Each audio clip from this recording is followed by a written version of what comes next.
All right, welcome back to 656 Sports and Things. My name's Nathan. Sometimes I talk about hockey, sometimes I talk about basketball. I do this pretty daily. Make sure to hit the like and subscribe button if you're just browsing your way through this video and like the content. So recently, as we all know, there's currently a situation with the Canadian-US border. It's already affecting the ECHL as far as the AHL with Canadian teams playing in both leagues. Something that hasn't been really reported on is what happens to the OHL as well as the WHL that play in the CHL. Both leagues have American teams. In the WHL, there's 4 US teams. In the OHL, there's 3. There's some different options what you could do. You could hypothetically take the 4 WHL teams and have them only play other American-based teams. This would prevent you from crossing the border. You could do the same in the OHL. It's a little more feasible in the WHL because there are 4 US-based teams instead of 3. There would be some problems with this, however, since junior age players are anything below the age of 21, if you were a parent of one of these kids playing junior hockey, do you really feel comfortable sending your kids down to the US for a year to only play US teams and not being able to cross the border if something should happen? Would you yourself feel comfortable doing that? And how would you even get billets for that?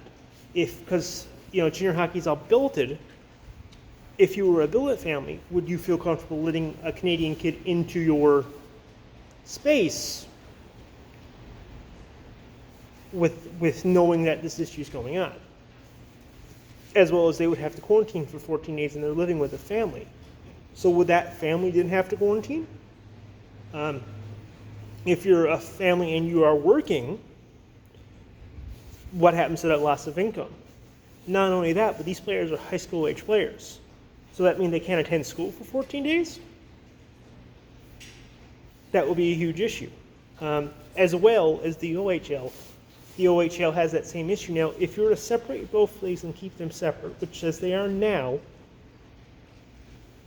if you only have an OHL division in the States, that means you'd see the same 3 teams every game. Now, you could potentially move 2 Canadian teams down that are closer to the border and have them play in the States, but that has that same issue. What do you do for billets?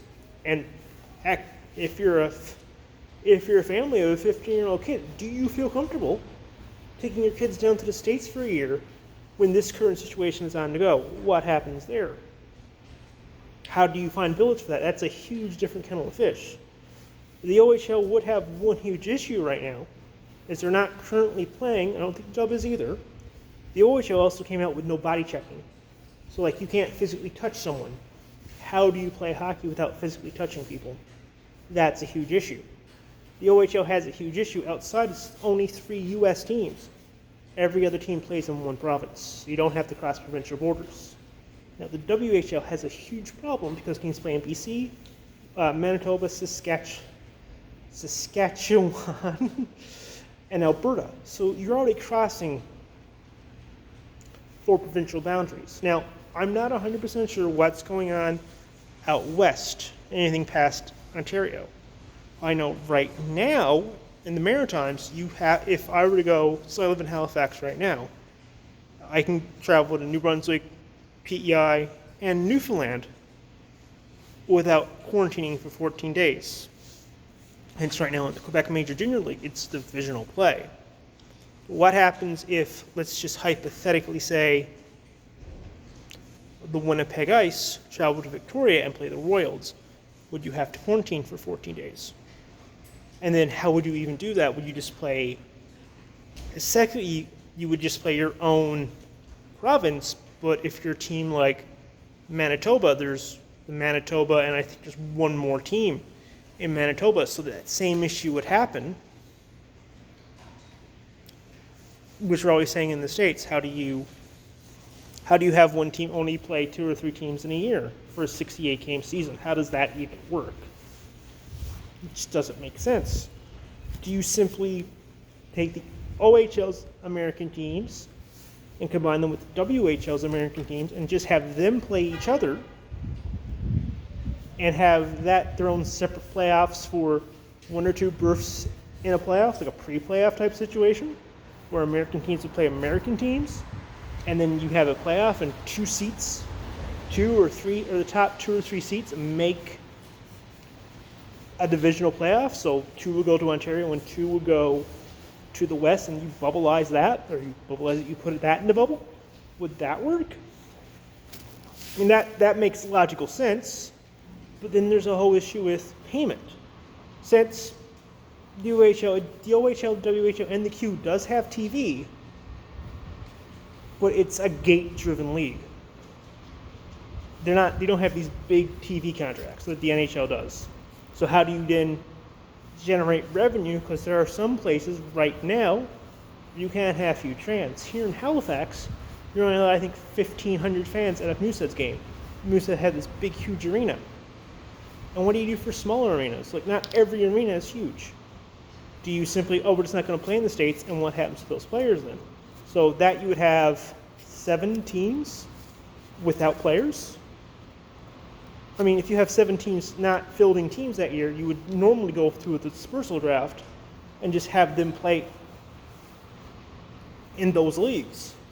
If it was an OHL team, you would have a dispersal team for the OHL. You'd have a dispersal draft for the WHL. But let's hypothetically say all those players aren't going to get drafted. So can you pick and choose almost like a free agent where you want to play? If you're drafted, do you go, hey, this isn't working, let's take you over to Europe and let you play there? Or do you simply look at junior A leagues like the BCHL, Manitoba Junior Hockey League, Saskatchewan Junior Hockey League, and the Alberta Junior Hockey League, and let your players play a year of junior hockey there for a year, send them back when all this is over, and send them back, but not everyone will want to do that, because then you run into the issue as well as, well, you loan players out. What happens then if a player gets injured? Who would foot the bill for the injury? And you still run into the issue with, and that went into an issue itself, if let's say one of your players doesn't get drafted, and he goes, say he's in the OHL, and he decides to go, instead of playing in the OHL, maybe he was in Saginaw, maybe played for Saginaw Spirits, and he wouldn't get picked up at a dispersal draft. Well, what would happen then if he gets drafted by a Northern Ontario League team? Wouldn't that kick someone else? Wouldn't that, you only have so many spots on a team. So what would happen then if he gets dropped out, and what happens to that player who he's replacing? What happens to that guy? Does he go down to a league below that, and you'd have a ripple effect of players not playing? But for players who are, because obviously the OHL has an import draft, or the CHL has an import draft where they import players from overseas. Obviously right now you're probably not bringing those players in, and they're over in their own native league, but what happens if they start the season, say, in February and all this is behind us? What happens to those players then? I'm just trying to figure out what would happen here if these things happen. And let's just hypothetically say, let's use the dub. So I like the dub. I lived in Victoria for a while. I understand the dub, probably more so than I understand most leagues. Let's just hypothetically say someone from the Seattle Thunderbirds or Everett Silvertips, they don't play, so they take a year off. Your third-line defenseman for, say, Everett or Seattle doesn't get drafted in the first draft, if you're to have one, and instead decides to go play for the Penticton Vs in the British Columbia Hockey League. Would then he have to self-quarantine as well? Or because it's the W, you have other junior A teams underneath that, so let's say he was playing for Everett, but decides, instead of playing for a team in the BCHL, he decides to go and play for a team in the Saskatchewan Junior Hockey League, like Humboldt. Let's say if he goes to Humboldt, what happens then? Do you still have him to isolate? Does his family then have to isolate? Because obviously he would need to be billeted. Would his school have to isolate? And what happens then? Now, historically, you could say, well, if they're American and they're playing in Canada, well, couldn't you just send them to the NCAA? The NCAA would work great. However, as soon as someone starts playing CHL hockey, they can no longer play in the NCAA. That's actually some of the reason why players take paths like the BCHL, the Ontario Junior Hockey League, and other junior leagues that are right below, because you can play then in the NCAA. What happens then? Let me know what you think down below. I think this topic is kind of fascinating, just where players could go.